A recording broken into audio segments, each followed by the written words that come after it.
The last day of Ugarit did not begin with fire. It began with routine. Scribes opened their tablets, bread baked in clay ovens. Merchants counted their goods before pushing carts through the harbour district. Sheep bleated from pens along the city's outer wall.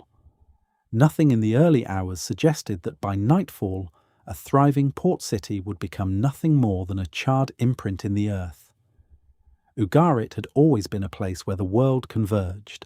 Ships from Cyprus anchored beside vessels from the Aegean. Caravans carried copper, tin, oil, wine, ivory, and purple dye into warehouses overlooking the sea.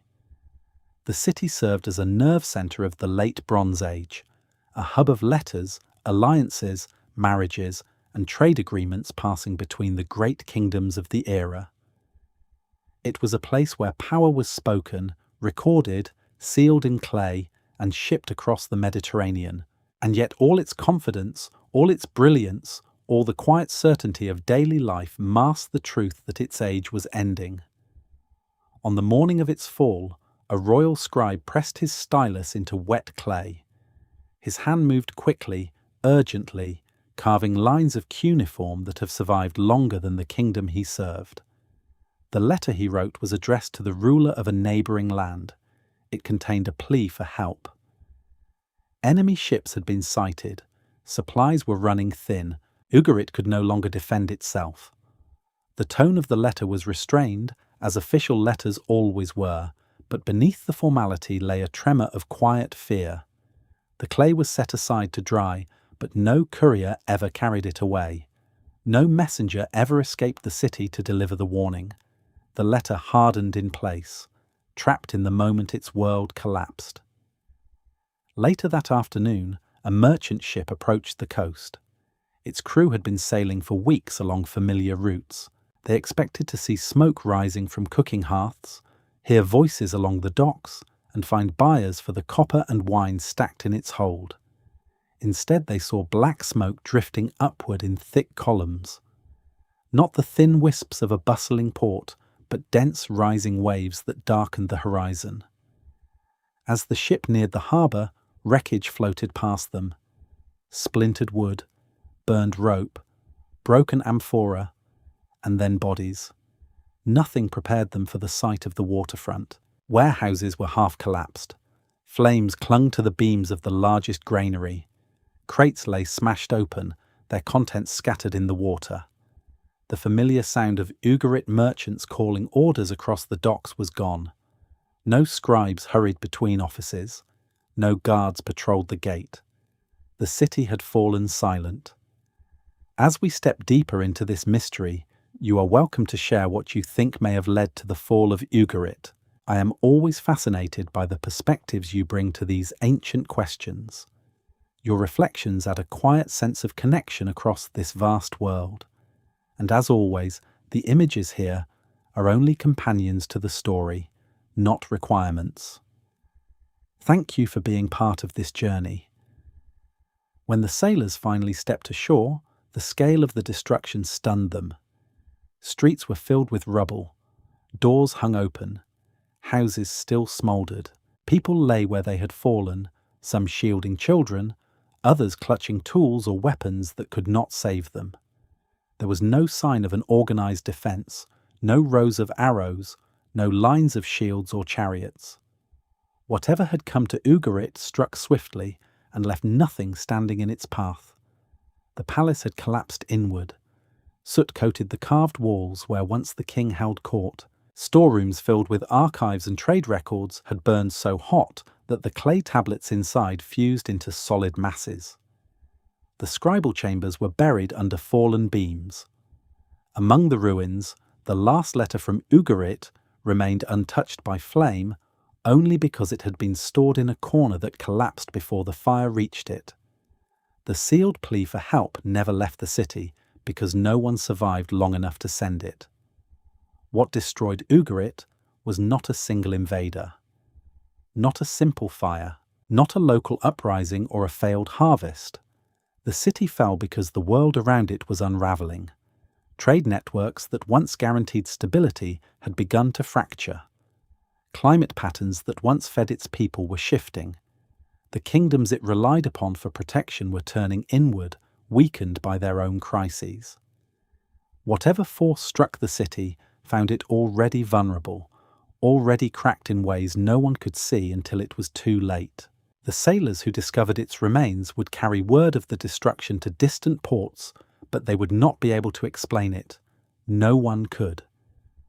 What happened to Ugarit was only a glimpse of something far larger, a warning that the interconnected world of the late Bronze Age was entering a twilight it would not escape. And Ugarit was only the first voice to go silent. Many others would follow. As we move deeper into this story, we need to step back from the smoke of a single ruined city and look at the world that believed itself unbreakable. A world so wealthy, so connected, so confident in its own permanence that its collapse would shake every shore of the Mediterranean. In the centuries before 1177 BC, the eastern Mediterranean glowed with the wealth and ambition of great powers. Egypt, under rulers like Ramesses II, built temples, fortresses, and monuments that still dominate the desert. The Hittite Empire ruled vast stretches of Anatolia from its mountain capital.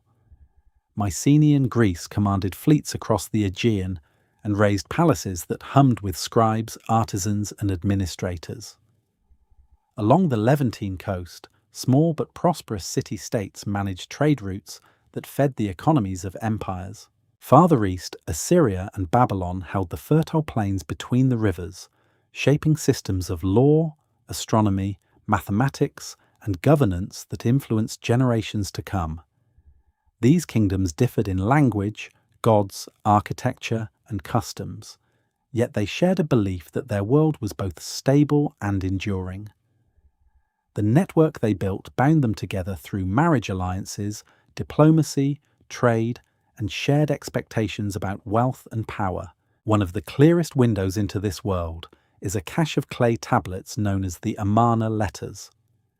Written in Akkadian, the international language of diplomacy at the time, they record correspondence between kings of Egypt, Babylonia, the Hittite lands, and beyond. Their tone often feels disarmingly modern. Rulers address each other as brother, complain when gifts are inadequate, negotiate marriages, and quarrel over shipments of gold or copper that arrived late. Even small disputes reveal how tightly these kingdoms were linked. A delayed delivery could strain relations. A missed tribute could shift alliances. The interconnectedness that gave each kingdom access to luxury goods and strategic materials also made them dependent on one another. Merchants travelled along predictable routes. Their ships carried oils from Canaan, copper from Cyprus, tin from distant mines, and fine pottery from Greece. Their caravans crossed deserts and mountains to deliver rare stones, lumber, and textiles. These flows of goods created a shared economic rhythm from one coast to the next. Cities prospered when the network moved smoothly. Kings exchanged gifts not simply to display generosity, but to reinforce a fragile balance of trust. Everyone relied on everyone else. This global system extended beyond trade. Military alliances shaped borders and controlled piracy. Royal daughters were sent to foreign courts to bind treaties with blood ties. Messengers carried not only goods, but political intelligence that shaped decisions in distant capitals. When one kingdom shifted its policy or suffered a setback, ripples moved outward to touch its neighbours. This was not merely a world of warriors and monuments, it was a world of administrators, accountants, architects, and record keepers. Clay tablets recorded grain inventories, chariot parts, land grants, temple offerings, and military rosters. Linear B tablets from Mycenaean Greece describe in meticulous detail everything from livestock distributions to perfume production. Across the region, scribes acted as the neural network of the age, storing and transmitting information that allowed large populations to remain organized. For centuries, this system held firm. Kingdoms rose and fell, but the network itself endured. Trade shifted hands. Treaties were renegotiated. Conflicts erupted but ended with truces. No single kingdom ever dominated long enough to break the balance entirely. Instead, the region developed a kind of equilibrium, a complex and elegant mechanism in which each state contributed to and benefited from the whole. When Egypt needed timber, it turned to the Levant. When the Hittites required horses, they looked to their northern vassals. When Mycenaean ships sought copper, they sailed to Cyprus. Every link reinforced the next. But the strength of this world was also its weakness. Because each power depended on the others, none could afford significant disruption. A failed harvest in one region meant shortages in another. A rebellion along a trade route reduced access to vital metals. A shift in climate could change river flows and agricultural outputs across thousands of miles. The very interconnectedness that made this period prosperous rendered it fragile to shocks that earlier, more isolated societies might have survived. The late Bronze Age world reached a level of complexity that allowed it to shine brighter than anything before it. Cities grew larger. Armies became more sophisticated. Techniques for mining, metalworking, and navigation advanced. Writing systems spread. Luxury goods moved farther. Knowledge circulated between courts. All of this created an illusion of durability. But beneath the surface, the system was held together by threads that were far thinner than anyone realized. Across the Mediterranean, the great kingdoms believed themselves prepared for any danger. Yet the danger they faced would not come from a single enemy marching across their borders. It would come from the slow build-up of stresses embedded inside their own success. From the vulnerabilities hidden within their triumph, from forces that moved beyond the horizon of their understanding. This golden age stood on the edge of something no ruler foresaw. It was a world built on bronze, and on the assumption that bronze would always be available. But the foundation of their prosperity was far more precarious than they knew. Their most prized material carried within it the seed of their undoing, because bronze required more than skill. It required a network that could not break, and the moment that network faltered, everything built upon it would begin to fail. The story now turns toward the heart of that vulnerability, the metal that shaped their power and the dependency that would help bring them down. Bronze was the silent architect of the late Bronze Age world. It shaped ploughs that opened fields, axes that cleared forests, chisels that carved temples, and weapons that equipped armies from Egypt to the Aegean. Without bronze, the age loses its name, and the kingdoms that defined it lose their power. Yet bronze itself was born from a partnership so improbable that it bound the entire region into a single system more tightly than any treaty or alliance ever could.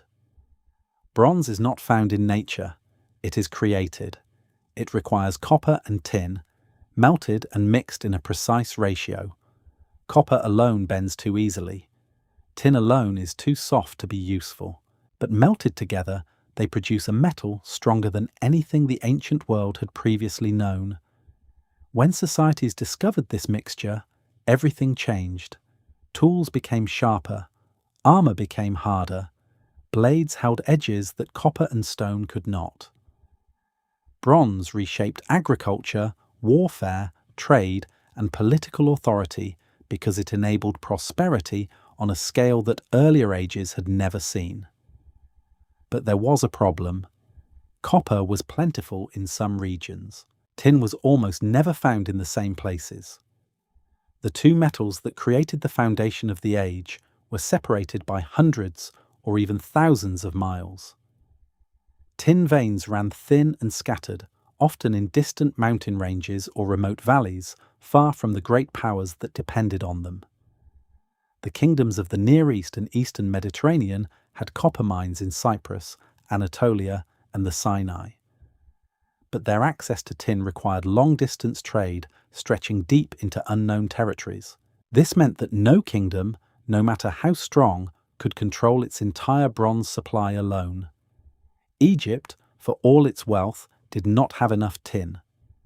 The Hittites, for all their military skill, could not mine both metals within their borders. Mycenaean Greece relied heavily on imported copper and tin to arm its warriors. Even the great cities of Mesopotamia, with all their trade networks and administrative sophistication, depended on distant lands for the raw materials of their tools. In a world before iron was practical, tin became one of the most valuable and strategic resources on Earth. Some of it likely came from Afghanistan, carried west through a chain of middlemen. Some may have come from Central Asia. There is evidence that tin from even farther regions, possibly the mountains of Tajikistan, found its way into the Mediterranean through elaborate trade pathways. Copper from Cyprus travelled in iconic oxide ingots shaped for long-distance transport. Tin arrived in smaller, precious quantities, sometimes hidden inside bundles to avoid theft. Together they fed bronze workshops from Crete to Ugarit. The more advanced the civilizations became, the more bronze they required. Palaces needed tools for builders, weapons for guards, fittings for ships, and offerings for temples. Farmers needed bronze sickles to harvest grain. Scribes needed bronze tools to prepare tablets. Soldiers depended on bronze spearheads and chariot fittings. As populations grew and administrative systems expanded, the demand for bronze increased, and the trade networks that supplied its components became the invisible arteries of the age. This created a system of mutual dependency unique in the ancient world. If copper shipments slowed in Cyprus, it affected blacksmiths in Greece. If tin deliveries were disrupted by conflict in the east, it weakened armies in Canaan. Every kingdom in the region depended not only on its neighbours, but on the stability of lands beyond its knowledge. A drought in one highland valley, or a rebellion along one caravan route, could set off shortages across empires that had never even heard the names of the places where the trouble began. That fragility was rarely acknowledged. The kings of the late Bronze Age believed themselves powerful. Their inscriptions celebrate victories, wealth, and divine favour. Their palaces were built with confidence and scale. But no inscription ever admits the truth hidden behind their authority. Their armies, their agriculture, their prosperity depended on a metal they could not produce without help from strangers. The entire world of the late Bronze Age rested on a chain of supply too long, too complex, and too delicate to survive the shocks that were coming. As long as the network held, the system thrived. But beneath its surface, the first signs of strain were already emerging. Trade routes had grown crowded with intermediaries. Prices fluctuated when political tensions rose. Caravans were vulnerable to raids. Ports were vulnerable to storms. And in letters exchanged between rulers, a new tone began creeping in, one of frustration, complaints about missing shipments, requests for replacements, and warnings that something was disrupting the flow of goods. The empires did not realize it, but they were approaching a threshold. They had built their world on a material that required flawless cooperation, yet they were entering a period where cooperation would start to fail. The foundations of their power were beginning to slip, quietly and invisibly at first, but the effects would soon ripple outward in ways no kingdom could escape. Before the collapse struck, another discovery revealed just how interconnected this world truly was. Beneath the waves off a rugged coastline, archaeologists would uncover a ship that carried the entire system in miniature. Its cargo would show not only how wide the trade networks had grown, but how much would be lost when those networks broke. That ship, resting in the dark for more than 3,000 years, would become the clearest warning that the world of the late Bronze Age had tied its fate to the sea. And the sea was about to change. Long before historians understood how deeply the Bronze Age kingdoms depended on one another, the sea kept the evidence in its hold. It waited patiently, century after century, until a sponge diver off the coast of southern Turkey noticed something glinting on the seafloor. At first he thought it might be a bronze helmet. It was not. It was far older and far more important. His discovery led archaeologists to a wreck unlike anything the ancient world had ever left behind. A wreck that would reveal a truth no scribe had written and no palace had admitted. The truth that the entire late Bronze Age world moved together, breathed together, and would ultimately collapse together. The ship is known today as Uluburun, named after the cape where it sank.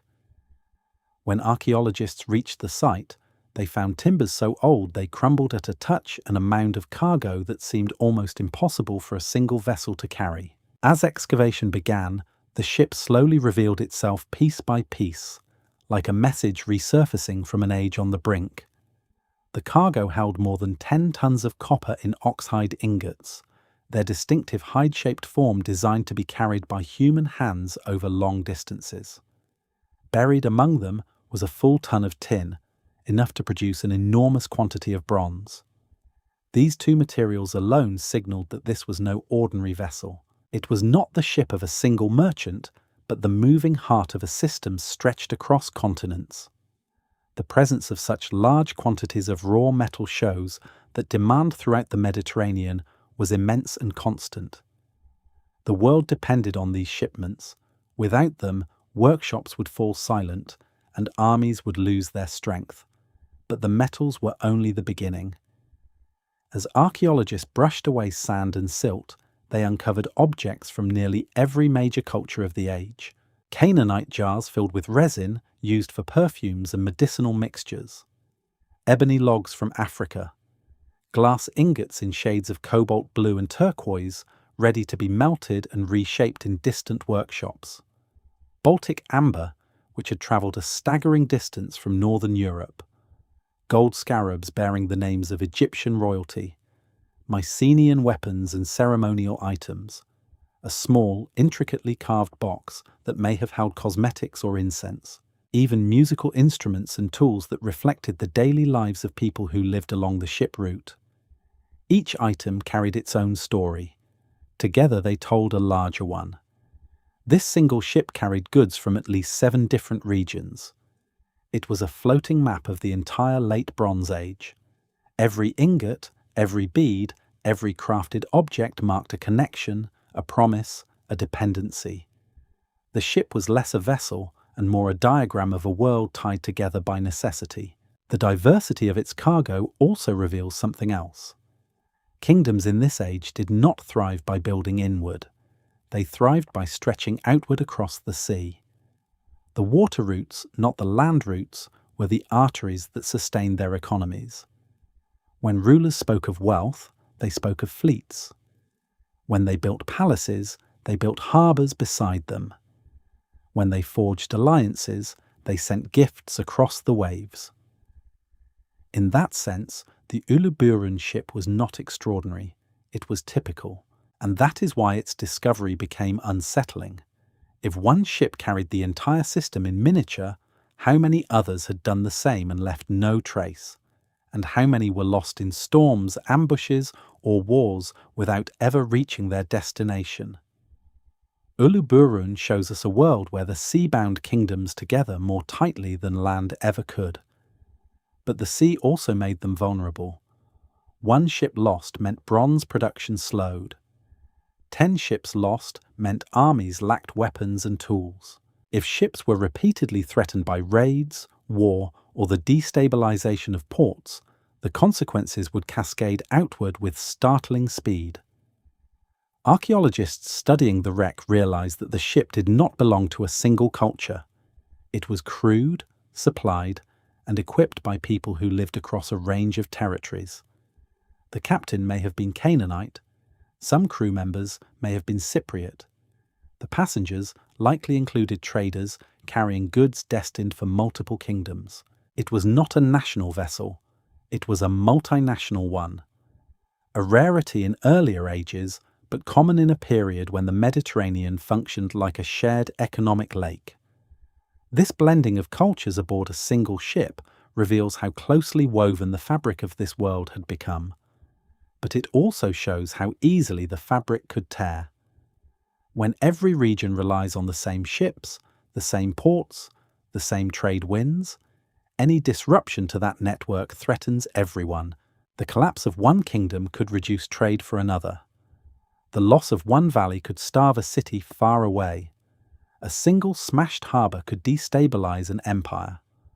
The Uluburun ship sank centuries before any ruler understood how precarious their world truly was.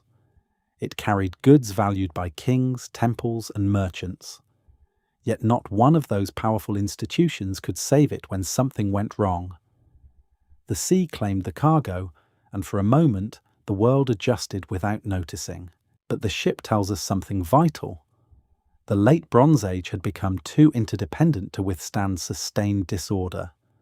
Disruptions that once would have been survivable now carried the potential to unravel the entire system. When the networks faltered, the flow of bronze slowed. When the bronze slowed, kingdoms lost their ability to repair tools, equip armies, and maintain agriculture. When those systems weakened, political structures loosened. And when political structures loosened, raiders and migrants found openings that had not existed before. This ancient shipwreck lies like a warning beneath the waves. It shows what held the age together. It also hints at what would tear it apart. Because soon the earth itself would begin to shift. The skies would change, harvests would thin, and the stability that allowed ships like Uluburun to sail freely would begin to crumble in ways no king, no scribe, and no fleet could foresee. These forces had already begun moving when the ship sank, and they were about to transform the entire region into a landscape of hunger, chaos, and fear. Long before armies marched and cities burned, the world that sustained the late Bronze Age kingdoms began to shift in ways no scribe would have thought to record. The earliest signs of collapse did not appear in palace archives or diplomatic letters. They appeared in the quiet language of the natural world, written in pollen, water, and stone, waiting unnoticed beneath the rhythms of daily life. The kings of the age believed they controlled their destinies through treaties, armies, and wealth, but the truth was already forming beneath their feet and above their heads. Nature had begun withdrawing its support. The first clues come from lakes and marshes scattered across the Levant and Cyprus. When researchers extracted long cores of mud, each thin layer revealed what kinds of plants had grown during a particular season. For centuries, grains like wheat and barley dominated the landscape, supported by predictable rains. Then, around the period leading to 1200 BC, their pollen begins to fade. In its place appear the signatures of drought-resistant plants, shrubs that thrive when the soil is dry and the climate harsh. Year by year, the balance shifts. The fertile lands that fed empires were turning brittle. The evidence does not stop there. Deep inside limestone caves, stalagmites grow slowly, layer by layer, capturing changes in rainfall through tiny variations in their chemistry. In multiple regions, these records show a pronounced decline in precipitation during the very decades when the late Bronze Age world began to falter. Tree rings from preserved timbers add another voice to this growing chorus. Trees record abundance with wide rings and hardship with narrow ones. Around the same period, rings thin dramatically, sometimes for several years in succession. The message is unmistakable. A prolonged drought shadowed the eastern Mediterranean, pressuring societies that relied on consistent harvests to sustain both their populations and their political structures. Hunger alone does not destroy civilizations, but hunger repeated across seasons becomes something more dangerous. Famine weakens bodies, fuels disease, and strains the social contract between rulers and the ruled. Palaces that once redistributed grain as signs of power suddenly struggled to meet basic needs. In such moments, even loyal subjects begin to question whether the gods still favor their leaders. And when doubts spread, kingdoms lose their cohesion long before their walls fall. Yet drought was only one element of the mounting crisis. As the climate dried, the ground itself grew restless. The eastern Mediterranean sits atop a complex web of fault lines, and around the years leading toward the collapse, a series of earthquakes shook the region. Archaeologists call this pattern an earthquake storm, not because a single massive quake occurred, but because multiple destructive events struck in relatively quick succession. At sites across Greece, Anatolia, and the coast of the Levant, walls cracked in ways consistent with sudden shaking rather than fire or siege. Foundations shifted. Buildings collapsed without evidence of violent conflict. Some settlements rebuilt once or twice, only to be struck again. Mycenaean fortresses show signs of repeated seismic damage. Floors buckled. Stone blocks slid from their placements. The reconstructions that followed were often more modest, suggesting that resources had grown scarce or populations had diminished. At Troy, one destruction layer includes buildings twisted and crushed in patterns characteristic of an earthquake rather than a deliberate attack. In parts of Cyprus, entire quarters show collapse that aligns with this same period of seismic instability. Earthquakes do not recognize political borders. They do not care whether a kingdom is powerful or weak. They strike suddenly, compounding whatever troubles the land already faces. When combined with drought, their impact becomes magnified. A city struggling to feed its people cannot easily rebuild its walls. A kingdom forced to divert grain to sustain its laborers has little left for trade or diplomacy. A port with damaged infrastructure cannot maintain the flow of copper and tin essential for bronze. Even minor disruptions to this fragile network could ripple outward, weakening the entire system. Fire followed many of these quakes, not the targeted destruction of invading armies, but uncontrolled fire that spreads through dense urban centers when lamps fall, kitchens topple, and people flee rather than fight flames. Some ancient cities burned so intensely that the ruins fused into dark, melted layers. Archaeologists once assumed every burned city had been conquered, but now the evidence points to something more nuanced. Some fires were the result of warfare. Others were triggered by quakes. Still others appear to have erupted during moments of internal unrest.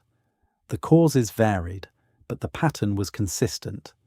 Cities were becoming more vulnerable and the landscape more hostile. In earlier times, kingdoms might have survived such challenges. A drought might push people to migrate temporarily. An earthquake might damage buildings but leave the political structure intact. A fire might destroy a neighborhood but not an entire city. However, by the 13th century BC, the great powers were so interconnected that weakness in one region created weakness in another. As fields failed, trade faltered. As trade faltered, metal supplies dwindled. As metal supplies dwindled, armies shrank or became poorly equipped. As armies weakened, borders became porous. The system that once supported prosperity had turned volatile, and every stress amplified the next. Nature did not destroy the late Bronze Age on its own, but it pushed the kingdoms toward a threshold, a point where even minor disruptions could become catastrophic. The world that had once seemed stable began to fray. The skies provided less rain. The earth offered less stability. The seas became more unpredictable. And as conditions worsened, old certainties dissolved. Kings looked to the gods for answers. Priests offered rituals to restore favor. Farmers prayed for rain that never came. Officials counted dwindling stores. Scribes recorded pleas for grain and warnings of growing unrest. And somewhere in this tightening web of crisis, the first signs of social fracture emerged. People began to ask whether their leaders could still protect them. They were about to learn how quickly a palace can lose its authority when the foundations beneath it begin to crack. Because nature was only the beginning. The next stage of the collapse would come not from the sky or the earth, but from inside the kingdoms themselves, where confidence was thinning and loyalty beginning to erode. The palaces of the late Bronze Age were more than royal residences. They were the engines that powered entire civilizations. From Mycenaean Greece to the Hittite lands, from Canaan to Cyprus, these sprawling complexes directed the flow of goods, labour, and information across their territories. They managed agriculture, organised trade, oversaw craftsmen, and maintained armies. Every major kingdom depended on its palace to serve as the brain of the state. As long as that brain functioned, the body survived. But as drought stretched on, as earthquakes toppled buildings, and as trade routes became less reliable, these palaces began to falter. Their power rested on a delicate balance that assumed abundance. When abundance faded, the systems that once ensured stability transformed into sources of tension and resentment. In a palace economy, most production flowed through the central authority. Farmers delivered grain, wool, and livestock as taxes. Artisans received rations in exchange for their work. Merchants operated under royal oversight, their profits tied to palace directives. The arrangement worked as long as the palace could provide security, food distribution, and access to trade. When resources tightened, however, the demands placed on the population did not shrink at the same pace. Harvest after harvest came in below expectations. Granaries emptied, animals grew thin. Families who had endured poor seasons before found themselves unable to meet tax obligations. Instead of easing the burden, administrators often tightened it. They were expected to maintain quotas, and failure threatened the palace hierarchy itself. So they pushed harder. In some tablets from the period, officials complained that rural subjects are withholding grain or avoiding labour duties. The more pressure they applied, the more resistance grew. Signs of this internal strain appear across the region. In the Hittite heartland, letters reveal a kingdom struggling to obtain basic food supplies. One message pleads with a vassal state for emergency grain, stating bluntly that the population will not survive without it. At Ugarit, officials wrote about bandit raids and unrest in the countryside. Mycenaean tablets describe the mobilization of coastal watchers and the inventory of weapons, as if the palace sensed danger approaching but could not identify its source.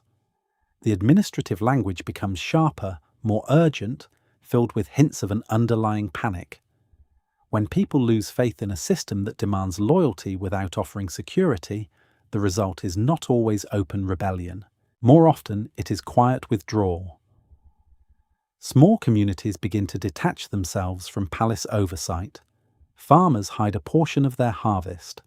Shepherds lead flocks into remote valleys. Villagers relocate from exposed plains to defensible hilltops. At some archaeological sites, large palatial centres show signs of destruction, while smaller rural settlements continue uninterrupted. This suggests that some communities simply walked away from the palace world and built lives beyond its reach. In other places, the collapse was more violent. Fires consumed administrative quarters with no clear evidence of external attackers. Storerooms were ransacked, tablets were scattered and broken. These acts were not the work of invading armies. They were the result of internal upheaval, moments when the populace turned on the institutions that no longer served them. The palaces, symbols of order and prosperity for centuries, had become symbols of burden. The breakdown of palace authority accelerated the unravelling already underway. Without centralised oversight, trade networks lost their coordinators. Without secure trade, bronze production weakened further. Without bronze, military forces struggled to defend against raiders or maintain control over distant territories. Without adequate armies, borderlands became unstable, and people displaced by famine or disaster moved into new regions in search of survival. These social shifts penetrated even the most powerful courts. In Egypt, for example, evidence from the village of Deir el-Medina reveals workers striking for unpaid rations. This is the first recorded labour strike in history, and it occurred during the same period when the larger Bronze Age world was destabilising. Tomb robberies increased, some carried out by men who once guarded the very burial chambers they plundered. Such acts reflect a society losing respect for institutions that had governed it for generations. Nowhere were these tensions clearer than in the final years of the Hittite Empire. In its archives, scholars find records of succession disputes, wavering loyalty among vassals, and desperate appeals for food. When the capital Hattusa fell, it was not rebuilt. The royal line effectively vanished. A civilization that once rivaled Egypt in power disappeared with remarkable speed, leaving behind only silent ruins. What emerged from this internal fragmentation was a world weakened, divided, and increasingly undefended. Against this backdrop of hunger, uncertainty, and collapsing authority, new forces began to move across the sea. They did not march under a single banner. They did not speak with a single tongue, but they came together driven by desperation, opportunity, and the failure of the system that had once kept the seas open and the borders stable. These were the Sea Peoples, remembered not for who they were, but for what followed in their wake. And as the palaces turned inward and the kingdoms pulled apart, the appearance of these migrating warriors and families would accelerate the collapse in ways no ruler could reverse. The next stage of the crisis would no longer be internal. It would come from the horizon.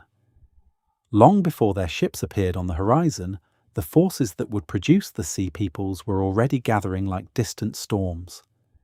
They were not a single nation, nor a unified army, nor a people recorded with clarity in any archive. Instead, they emerged from the cracks spreading across the late Bronze Age world.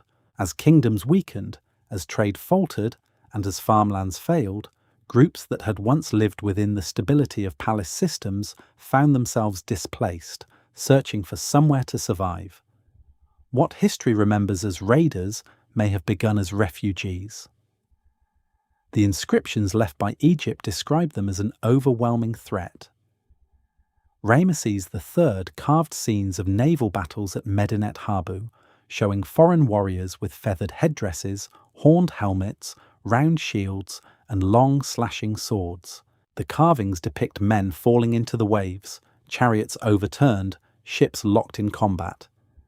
The text declares that no land could stand before their advance. It is a dramatic, triumphant record, but it is also only one side of the story. Archaeology paints a more complex picture. The Sea Peoples were not simply warriors. They travelled with women, children, ox carts, and belongings. These details make them look less like conquerors sweeping across the region and more like entire communities uprooted from their homes. Their presence coincides with signs of crisis across multiple regions. Mycenaean palaces burned, Anatolian cities weakened. Coastal settlements in the Levant faced both famine and instability. In such a world, groups along the edges of these kingdoms may have turned to the sea because the land behind them no longer offered safety, yet it would be a mistake to imagine them as helpless. These groups knew how to fight. They had experience in both land and naval warfare. They moved with coordination and confidence. Their weapons, found at various sites, show a style distinct from those of the local populations. Some scholars see in them the displaced remnants of Aegean cultures. Others propose origins in western Anatolia or the islands scattered across the Mediterranean.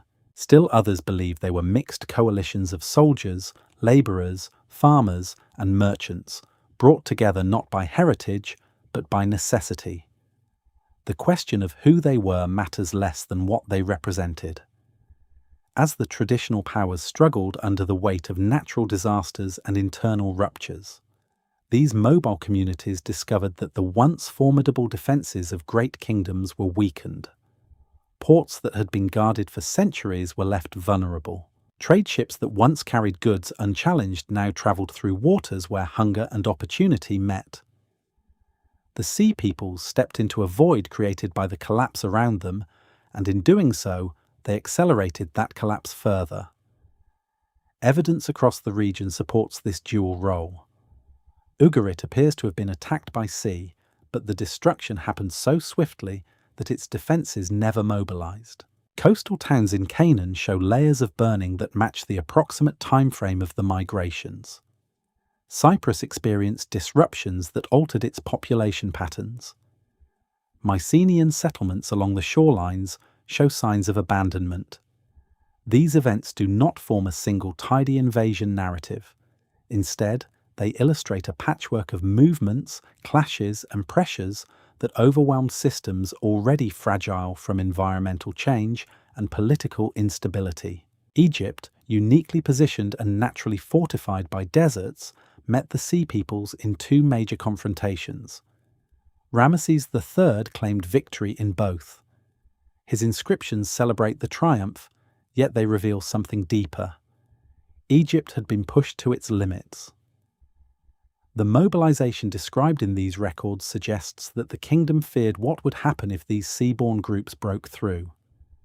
In the aftermath, Egypt did not regain its former strength. It survived, but the cost of that survival signaled that the world around it was sliding beyond repair.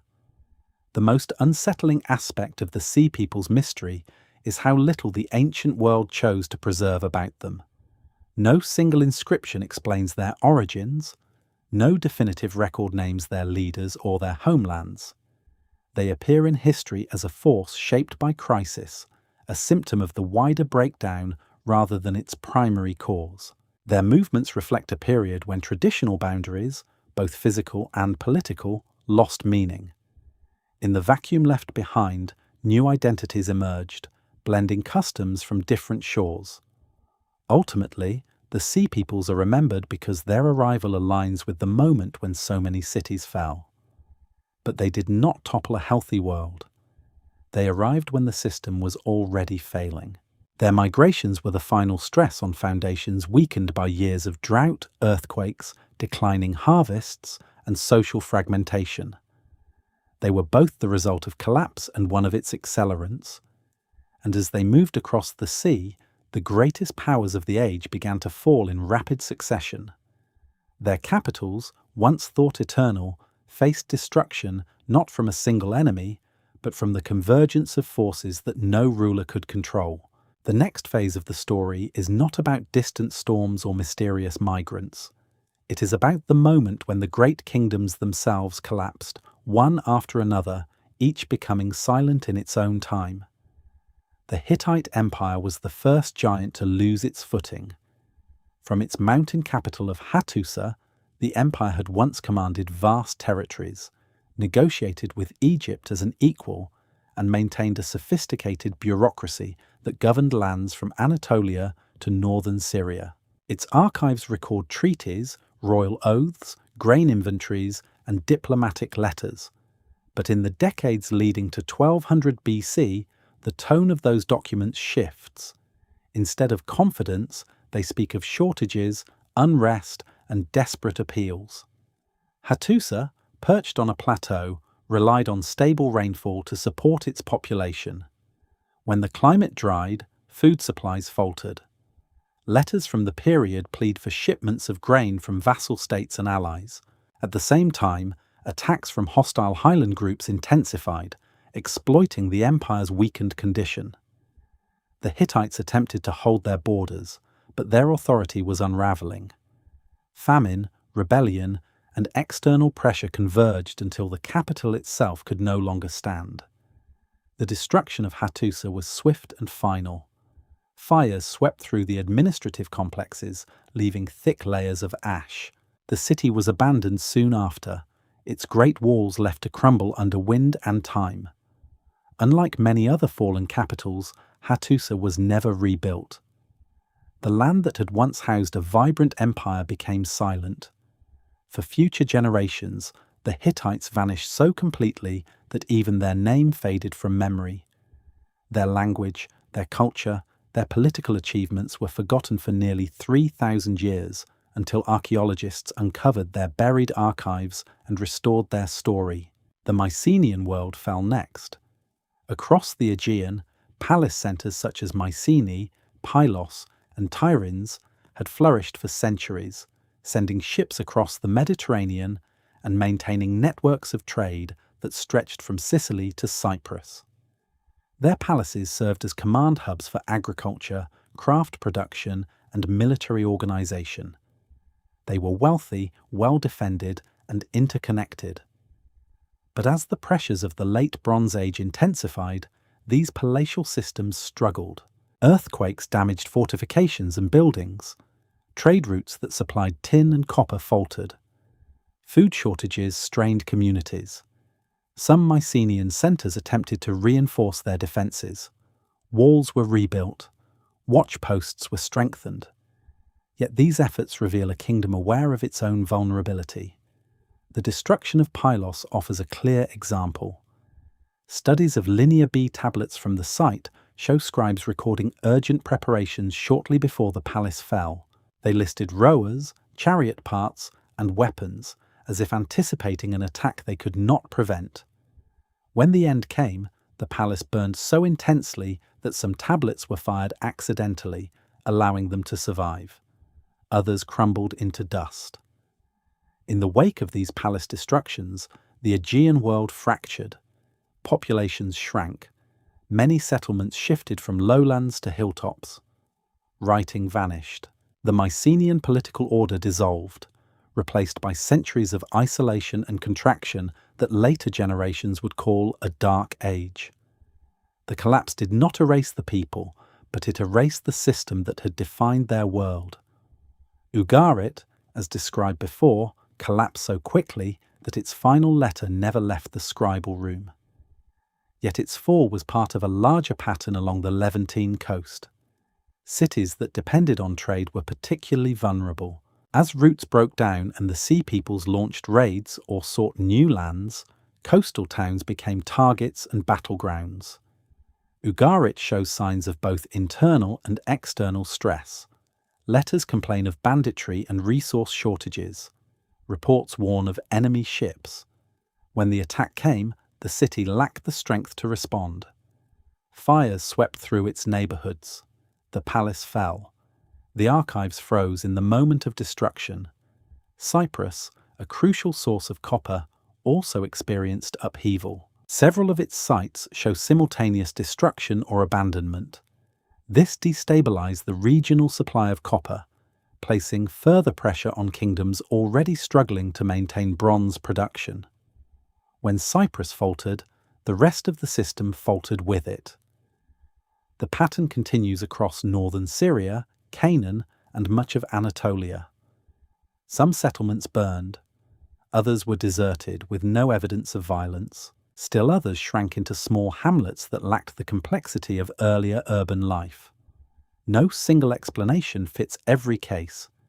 Instead, the evidence reveals a mosaic of declines driven by different combinations of famine, migration, warfare, earthquakes, and internal breakdown. What is most striking is the speed.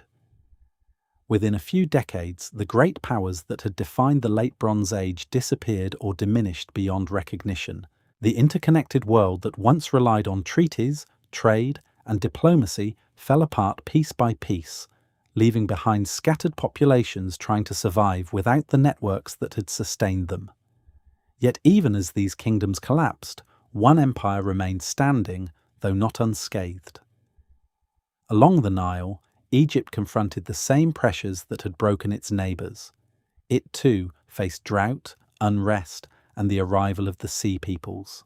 But unlike the Hittites or the Mycenaeans, Egypt managed to hold the line long enough to survive. The story now turns to Egypt's final struggle, the battles that nearly extinguished the Old Kingdom, and the price it paid for its survival. Among all the kingdoms that faced the storms of the Late Bronze Age, Egypt alone managed to remain standing. But its survival was not the result of effortless strength. It was a desperate struggle fought on land and sea, against both external assault and internal decay. The Egypt that endured was not the same Egypt that had once commanded the wealth of the Near East. It emerged battered, diminished, and changed forever. When the Sea Peoples advanced across the Mediterranean, they had already swept through regions that once acted as buffers between Egypt and its rivals. The Hittites had collapsed.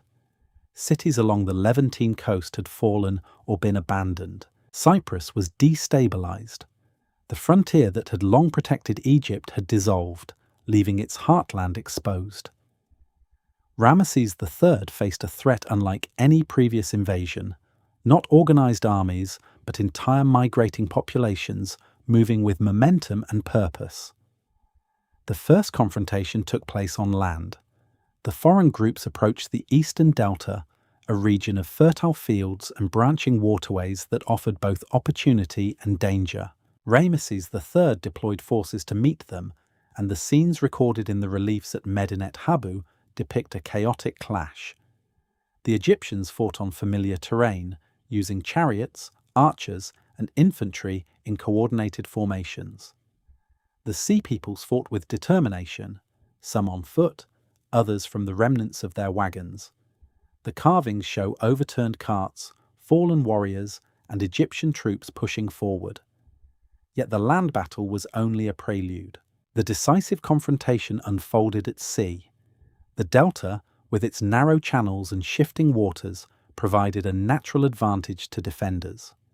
Ramesses III positioned his ships strategically, turning the waterways into a trap. When the invaders sailed in, their vessels crowded and unable to maneuver, Egyptian archers loosed volleys from both the riverbanks and their own decks. The reliefs show enemy ships entangled, their crews thrown into the water as Egyptian soldiers closed in. According to Egyptian records, the battle ended in overwhelming victory. Captives were brought before the king. Some were settled within Egyptian borders under strict control. Others likely perished in the fighting. These records emphasize triumph, as royal inscriptions always do. But beneath the triumph lies another story, one hinted at by the strain visible in the administrative and social fabric of the kingdom. The wars were expensive. Maintaining armies required bronze, grain, and labour that had already grown scarce. The prolonged drought affecting the region did not spare Egypt. In some years, the Nile flood was insufficient, reducing agricultural yields. Letters and economic documents hint at shortages. The state struggled to pay workers who maintained tombs and temples. In the workmen's village of Deir el-Medina, labourers staged what appears to be the first recorded strike in human history. They simply stopped working when their rations failed to arrive. Officials scrambled to gather enough supplies to placate them, but the incident reveals how fragile the system had become. Corruption also grew during this period. Tomb robberies became widespread, involving not only common thieves but also corrupt administrators, guards, and labourers with knowledge of burial sites. Trials from the period document the dismantling of royal tombs, the melting of gold, and the desecration of chambers that had once been considered sacred. Acts that would have been unthinkable in earlier centuries now emerged as symptoms of a kingdom trying to hold itself together with fewer resources than its rulers claimed. Even within the royal court, stability wavered. Ramesses III himself appears to have been assassinated. A papyrus detailing the trial of conspirators describes a plot within the royal harem, involving high-ranking officials and members of the king's household. For generations, this account seemed uncertain, its details obscured by ritual language and incomplete records. But modern examination of Ramesses III's mummy revealed a deep wound at his throat, confirming that the king who claimed victory over the Sea Peoples fell to political intrigue within his own palace. Egypt survived the collapse, but only by narrowing its ambitions. After Ramesses III, the kingdom gradually withdrew from foreign territories. Its empire in Canaan was largely lost. Its influence over Nubia weakened. Local rulers and priests gained more autonomy as central authority faded. Egypt remained a cultural and religious centre, but its role as a dominant power in the international system ended. The survival of Egypt did not halt the collapse spreading across the Mediterranean. It merely outlasted its peers long enough to record its own perspective. The broader system of interconnected kingdoms, trade routes, and shared prosperity was gone. The networks that once linked palace to palace, port to port, collapsed so thoroughly that later generations would remember the period only as a time when darkness fell across many lands at once. Yet the collapse of the Late Bronze Age did not leave a void. In its aftermath, new societies began to form. Small settlements grew into towns. Old identities faded as new ones took shape. The landscape of the Eastern Mediterranean transformed, not into emptiness, but into the early foundations of cultures that would one day define the Iron Age. To understand how a world could collapse yet still give rise to something new, we now turn to the survivors who built their futures from the remains of the old world.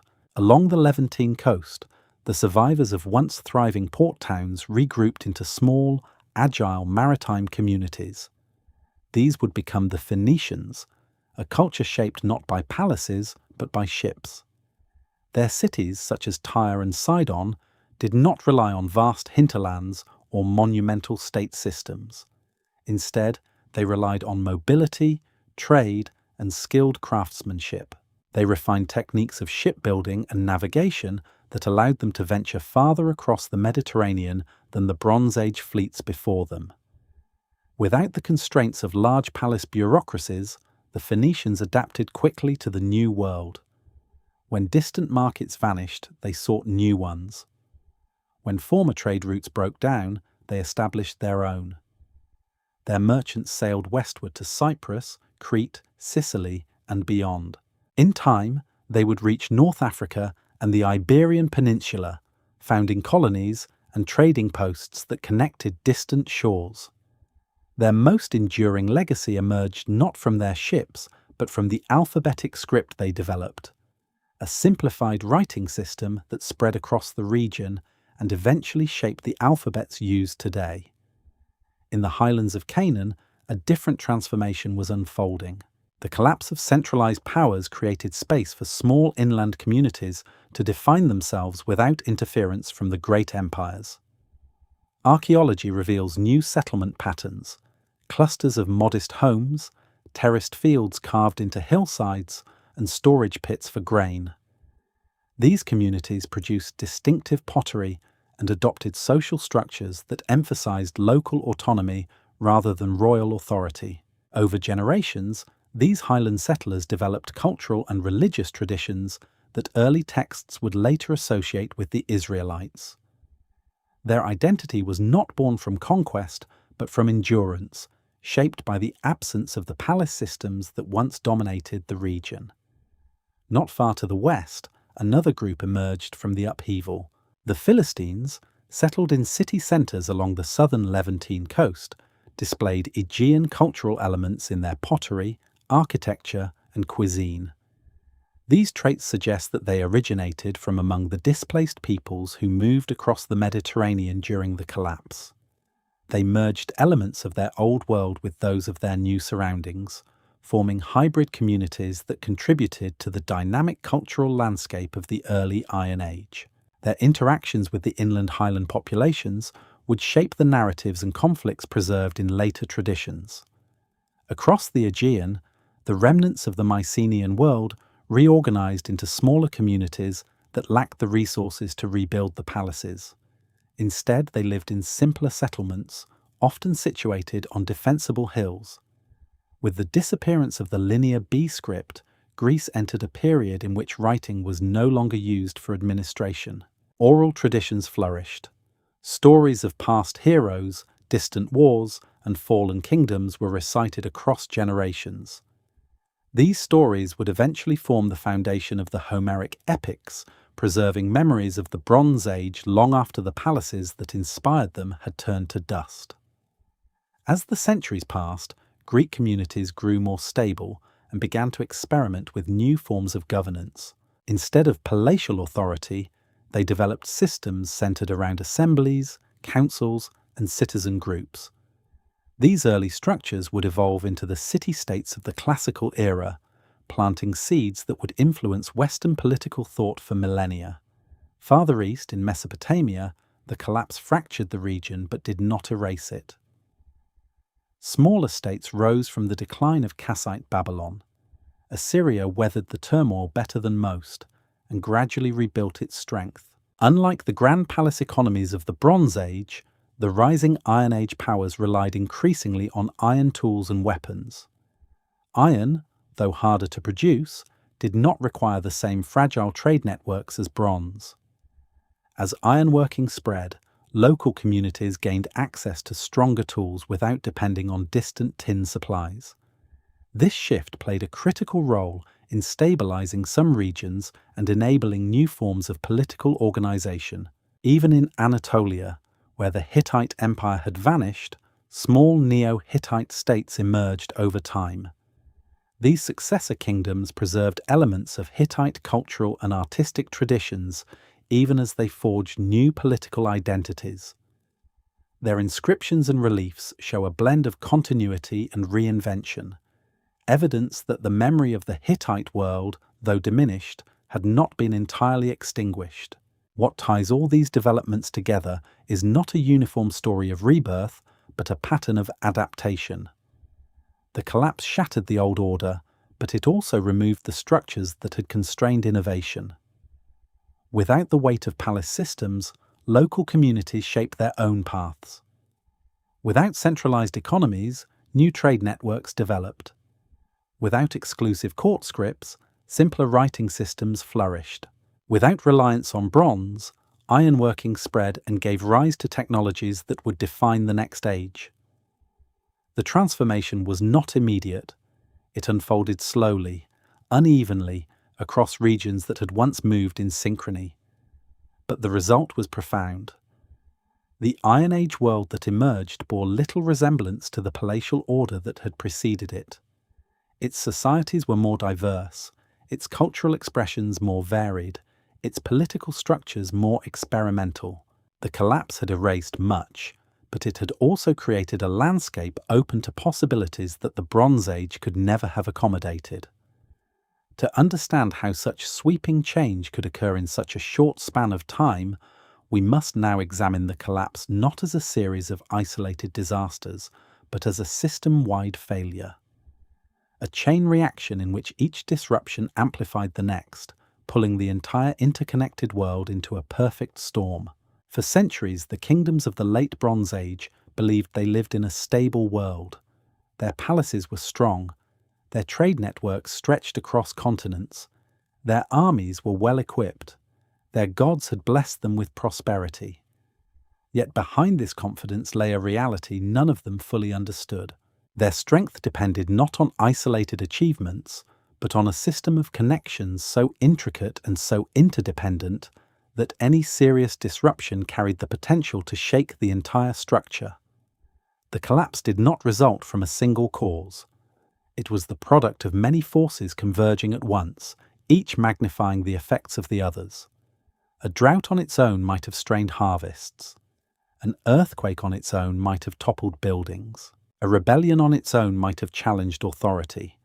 But when these events unfolded in combination, their impact intensified, accelerating decline at a pace that no kingdom was prepared to confront. The first chain in this reaction began with the environment. As rainfall declined, fields produced less grain. Farmers who once met their quotas now struggled to feed their families. Palace administrators, faced with shrinking harvests, tightened demands rather than relaxed them. This created frustration and distrust. Communities that once supported the palace system began to drift away from it, weakening the foundation of royal authority. At the same time, earthquakes battered cities across the region. Some settlements were destroyed outright, others survived but lost critical infrastructure. Rebuilding required resources that were no longer available. Grain shortages meant fewer workers could be fed. Damaged ports slowed the already strained flow of copper and tin. As repairs lagged behind needs, kingdoms became increasingly vulnerable to further shocks. Trade networks, once the lifeblood of the age, began to falter. Ships that carried copper from Cyprus, tin from distant regions, and luxury goods for the elites faced dangers from storms, raiders, and political instability. Every disruption increased prices and reduced supply. Without a steady inflow of metal, bronze production declined. Tools dulled, weapons broke, chariot parts wore out. Armies lost their technological advantage. As shortages spread, Social unrest grew. Villages withdrew their loyalty. Banditry increased along trade routes. Regional leaders questioned the competence of distant rulers. In some places, local uprisings ignited fires that consumed administrative centres. In others, the palaces collapsed not through violence, but through abandonment, left empty as people sought survival elsewhere. Into this fractured landscape came the movements of displaced populations, including those later labelled the Sea Peoples. Their migrations further complicated conditions. They were not the cause of collapse, but an additional pressure on a system already careening toward failure. Their presence forced weakened kingdoms to divert resources from rebuilding toward defense. Battles drained treasuries already stretched thin. Even victories, such as Egypt's, came at enormous cost. Each of these crises acted as an accelerant for the others. Drought made earthquakes more devastating by reducing surplus resources. Earthquakes amplified famine by destroying storage facilities. Famine intensified social unrest. Social unrest undermined the palaces. The weakened palaces failed to protect trade. Faltering trade reduced access to bronze. The loss of bronze weakened armies, and weakened armies allowed migrations and raids to spread. This cascading collapse is what scholars often describe as a systems failure. It is the moment when the interlocking parts of a complex structure no longer support one another. The late Bronze Age had grown into a world of unprecedented connectivity. That connectivity brought wealth, innovation, and cultural exchange. But it also created a situation in which a disturbance in one region reverberated across the entire system. No kingdom, no matter how powerful, was immune. In many ways, the collapse was a test of resilience. Some societies adapted quickly, turning toward new forms of organization and embracing simpler, more flexible technologies such as iron. Others, dependent on the old system of palaces and long-distance trade, could not adjust fast enough. They held on to structures that no longer matched the realities around them, and when those structures broke, the kingdoms broke with them. The collapse was not uniform. It was not instantaneous, but it was decisive. An age defined by monumental architecture, international diplomacy, and organized warfare gave way to a world of smaller communities, shifting identities, and new possibilities. The darkness that followed was not the absence of life, but the absence of the systems that had once connected it.